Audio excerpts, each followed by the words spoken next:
Tout neuf le CR, tout neuf, get ça. Oh putain, épave le bordel. Épave le bordel. Il n'y a plus d'embrayage. Get ça. Putain. 1006. 1006, il y a tout à changer là-dessus. Au lieu de 1008. En fait, là, t'as le gros sec qui est en train de pisser dehors, là. Contre le vent. Le garde-boue KTM. Ouais, vas-y, prends la rocade à 140. On fait criquer un coup, là. On a atteint un marché de je sais pas d'où, frérot. C'est chaud. Non, je déconne, je parle pas du tout anglais ou américain, je sais pas quoi. Cartouche de gaz-gaz, on aime. Ça, c'est à la manouche, à bitume. Ou alors c'est au plombier Alexandrouille. Cartouche de gaz-gaz. Sur un CR. J'y crois pas. Garde-boue de KTM sur un CR. Frère, c'est normal ça? Absolument pas. C'est pas normal. Bon, il y a eu un avantage dans tout ça. C'est que les sangles KTM, du coup, elles ont servi à quelque chose. Ça avait un raccord, tu vois. Voilà. Poignée d'origine, on notera. Je suis même pas sûr si c'est vraiment des vraies poignées d'origine. J'ai vu l'original. On dirait, tu sais, les 85X ou les RM. Les anciennes. Ah ouais, ça me fait trop penser au RM. Au RM. Enfin bref, il y a du boulot. Énormément de taf. Bon les gars, ça y est. On a acheté le CR. Voilà. Comme je vous ai dit, garde-boue de KTM, etc. Enfin bref. Une partie des pièces sont là. Le reste est là-bas. On est en train de le démonter entièrement là. Je vous saute toute la partie chiante, etc. Je vous reprends une fois que le cadre sera à nu. Les jantes, tout. On va tout démonter. Et puis si vraiment on a des galères, on vous montrera comment nous on a fait. Voilà. Il y a un changement de biellette et tout. Enfin bref. Il va y avoir un beau contenu à mon avis. En soi, il est pas si dégueulasse que ça. Il y a un joint spi à faire forcément. Comme on peut le voir là. Joint spi à faire. Voilà. Les joints spi. Les fourches, elles ont rien. Elles sont pas rayées ni rien. Enfin, elles sont dans un bon état. On dirait tous les autocollants qu'ils ont foutus. On va polir le bras aussi, etc. Enfin bref, tout va être beau, tout va être propre. On l'a pas dépouillé. Dépouillé, les joints spi sont morts. Dépouillez-les. En train de se branler sur son snap, Alex, là. Qu'est-ce que tu nous fais, là? Il nous fait une revue technique, là, carrément. Il nous balance une vidéo YouTube. Regarde. Jamais monté. Mais là, visiblement. Ouais, non, je pourrais pas lever, mais là, t'as. Normalement, tu dois être en face, là, il est complètement décalé par là. Tu parlais bien de ça?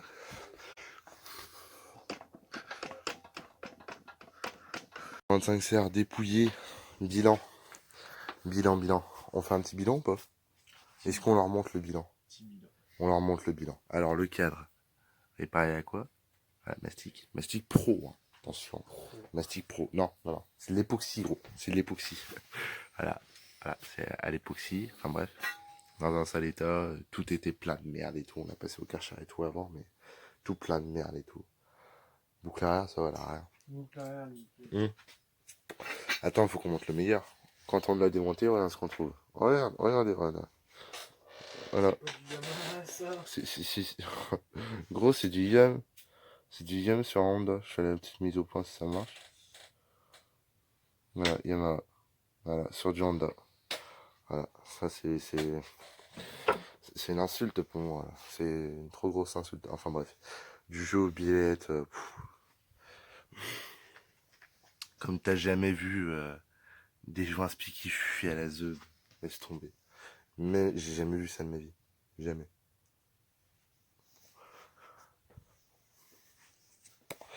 Putain, je vous montrerai des photos, etc. Dans quel état elle était quand on l'a eu. Épave. Le pneu arrière, les mecs, ils ont dû faire du cross bitume ou je sais pas ce qu'ils ont fait, mais tu vois, rien ne va. Enfin bref, soi-disant le piston il a été changé, il a 5 heures. Ok. On rien de vite fait là juste au cylindre. Épave le piston. Le cylindre aussi un peu. Alors, ça va, en soi c'est le cylindre. Oh là. Tu sais, gros, je m'attends au pire maintenant. c'est de tomber sur un vélo Athena Yamaha. Ou KTM. Déjà qu'il y avait un garde-boue KTM, frérot. Non, je m'attends au pire maintenant. C'est abusé. Bon les gars, là on est mardi après-midi, il est 15h26. On est le lendemain de l'achat du CR et du démontage du CR. Donc voilà. Toutes les pièces sont un peu éparpillées partout, on va faire un bon coup de rangement. Et tasse à café, bouteille de yop, non merde. Et tasse à café, etc. On range tout ça. Et on attaque directement sur ça maintenant. Là ce qu'il y a à faire c'est changer les caoutchoucs et la bague centrale. Parce qu'elle est complètement HS. Au niveau des biellettes c'est pareil. Au niveau des biellettes il y a tout à démonter, etc. Le radiateur faut qu'on le change, il est plié en 4. Je vous l'avais déjà montré et j'avais un doute. Mais là c'est sûr et certain. Il n'est pas droit du tout. Il se relève comme ça, donc il est vraiment plié. On le voit même à la vidéo. On le voit limite mieux à la vidéo qu'en vrai. Voilà. Il part, il fait une vague. Voilà. Enfin bref, boucle arrière. J'ai fini de nettoyer, fini. C'est un grand mot, mais j'ai fini une bonne grosse partie. Nettoyer tout l'extérieur, etc. Pareil, il va falloir que on finisse de s'en occuper. Je vais pas la chromer, mais voilà, j'ai rendu vraiment, essayer de nettoyer vraiment à fond. Là, ce qu'on va faire, c'est que je vais virer toute la coque qu'il y a là. Et après, je vais remettre du scotch américain. C'est ce qu'il y avait dessus. D'un côté, c'est pas trop mal. Pourquoi? Parce que ça évite que tes plastiques viennent frotter ton alu et que de un ton plastique il se mange et de 2 ton alu il se mange. Donc voilà, c'est pas trop mal. Ça fait une protection et c'est assez épais pour ce qu'on va se servir. Enfin, bref, bref, on va retirer toute la colle. Voilà. Il y a même de l'époxy. Enfin, voilà. On va virer tout ça, mettre à blanc comme là et refoutre là où il y avait. Donc il y en avait là, là, là. Donc à l'image, je t'en parle pas. Il est voilé et tu vois le jour. Enfin voilà quoi. Réservoir, je l'ai poncé, j'ai essayé de le policher, mais il n'y a rien à faire. Il a vraiment pris trop de couleur en fait. Donc ce que je vais faire, c'est, je vais pas faire de peinture, mais je vais essayer de trouver du genre un covering en carbone, par exemple. Ou alors essayer de mettre un kit déco dessus. Ou mettre le réservoir en noir. Enfin, une peinture, ou voilà. Mais j'ai un doute, pour l'instant je réfléchis encore, parce qu'avec les vapeurs d'essence, l'essence, etc., ça risque de faire dégueulasse, des traces et tout, ça va pas le faire. Donc voilà. Nettoyer, nettoyer, ça aussi c'est nettoyé. Le cadre qui est dehors, il est nettoyé aussi. Le brosse-chien, c'est pareil, il est nettoyé. Là, c'est tous les étriers, tout ça, ça va passer au vapor blasting. La cartouche de gaz-gaz, je vais essayer de la remettre en état et essayer de la vendre à un ami à moi. Enfin voilà. Il y a de la pièce à changer, hein. Énormément de pièces. Énormément. Désolé, niveau plan vidéo, etc., c'est pas le truc de fou furieux, tu vois. Mais je vous promets, je vais m'améliorer. Et puis pour vous montrer des pièces quand je les refais à neuf ou des choses comme ça, sont vraiment bien mis en exposition. Enfin bref, comme je vous ai dit, le scotch qui se barre un peu. Ça c'est la partie ce qui est derrière là, tout ça va falloir que je coupe et que j'enlève, que ça soit brut comme là. Enfin bref, et là pareil là, pour les bordures. Dans les bordures je vais les laisser. Mais voilà, le scotch que je vous avais parlé à l'instant, là, je l'ai posé. Bon, il y a les défauts de la boucle, hein, on le voit directement. Un peu mal posé en bas, je pense que par la suite je viendrai vraiment rattraper tout ça, tout bien propre et peut-être avec les vrais bons trucs. Enfin bref, la boucle arrière là, elle est nickel. Ça protège. Ça protège, ça vient bien en appui et il faudrait que je mette à l'intérieur euh, une chambre à air, un bout de chambre à air ou quelque chose comme ça pour venir protéger le plastique et éviter les vibrations un maximum. Donc voilà. Donc la boucle arrière, voilà, elle est comme ça. Il va falloir que je refasse tout ce qui est taraudé, poncé, pour avoir un vrai plan nickel et tout. Partout. Enfin voilà. Ok, donc là du coup, on va attaquer, on va démonter ça. On va attaquer le bras oscillant, le polir, bien nettoyer, etc. Tout là. Retirer les vis, les tendeurs de chaîne, pareil. Tout démonter, tout nettoyer, tout polir, tout poncer et tout. Enfin bref, il y a du boulot. Extraire aussi les roulements qui sont là. Voilà. Parce que...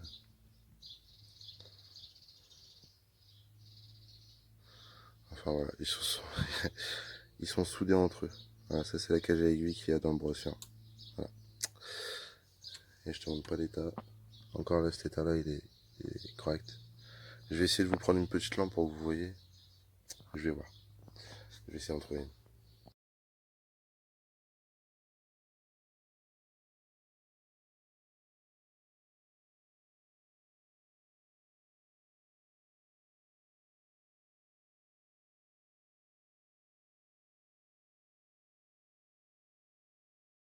Là, comme vous avez pu le voir en hyperlapse, en timelapse, enfin bref, j'ai retiré la bague qui est chaude de sa grand-mère, qu'on a fait chauffer avec un chalumeau tout simple, hein, sur un CR de 98. Comme tu peux voir, tout c'était mort. Donc et tout allait très facilement d'ailleurs, c'est chaud. Et là on va faire pareil et par la suite je vais meuler tout là pour avoir vraiment tout bien propre, etc. Et je vais demander à ce qu'on me fasse un remplissage des trous avant que tout se pète. Sur la bonne voie quand ça part comme ça.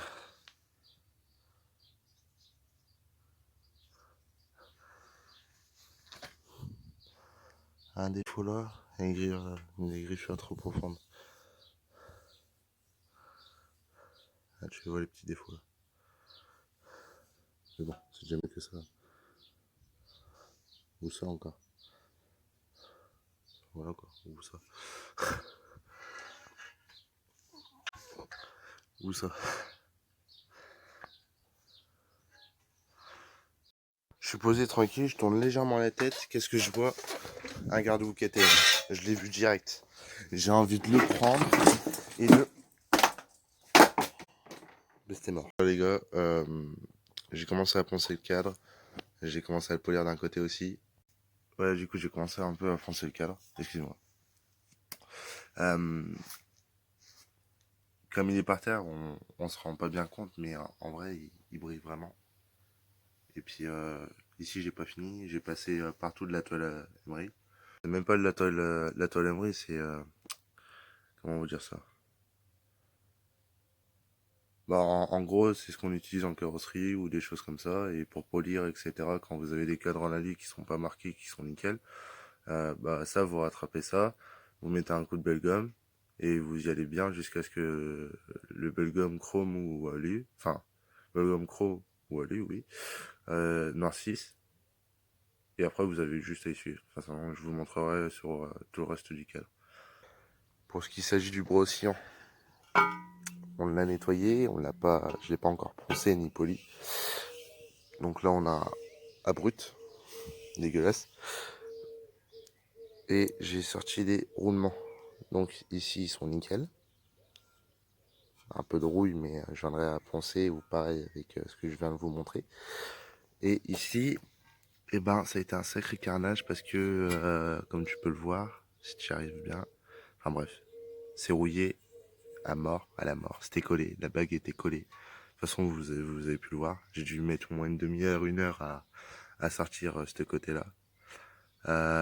Du coup, là, ce que je vais faire, c'est que je vais demander à quelqu'un qui me passe ça autour et qui me renfonce une bague derrière pour que je puisse pouvoir mettre mes roulements. Donc tout a été démonté, j'ai plus qu'à le nettoyer vraiment entièrement et après le poncer.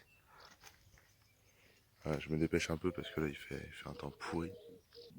Et pour ceux qui se demandent, oui c'est bien un garde-boue de KTM, je sais pas c'est quoi l'année parce que j'en ai strictement rien à foutre des KTM, mais c'est bel et bien un garde-boue de KTM.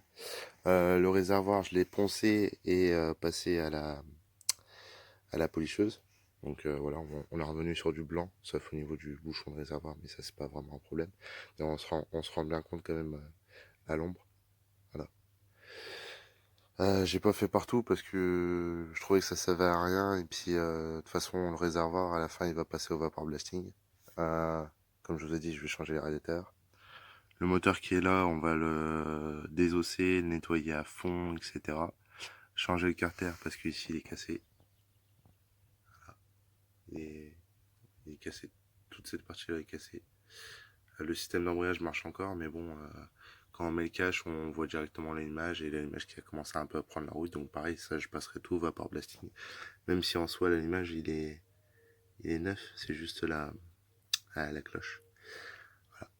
Pareil, on a passé un coup au Karcher tout à l'heure, mais tout passera au vapor blasting dans tous les cas.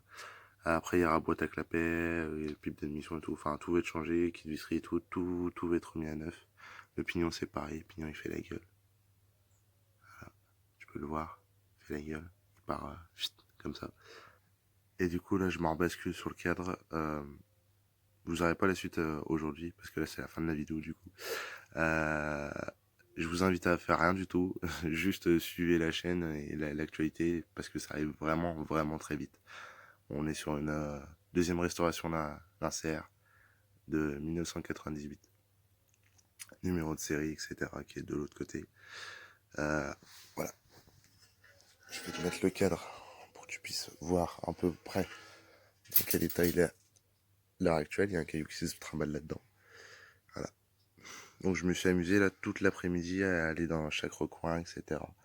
Tout l'extérieur, commencer un peu à polir, voir ce que le rendu que ça a pu donner. Et là maintenant j'ai tout l'intérieur du cadre à faire. Tout. Donc ça va être une belle partie de plaisir. Mais ce sera pas dans cette vidéo, ce sera dans la prochaine.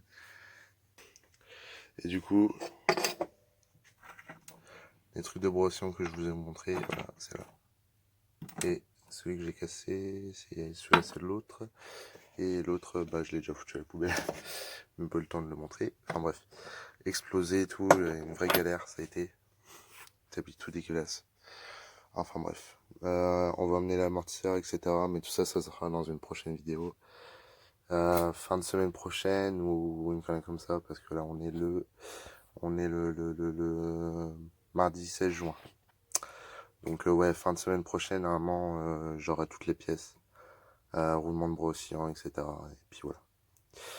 Bon, moi je vous laisse là-dessus. Vous me dites si le timelapse, etc. ça vous a plu et si vous voulez que je continue à faire des montages ou des prises de vidéos comme ça. N'oubliez pas un seul truc, c'est buvez du yop, ça vous rend fort. Allez, ciao.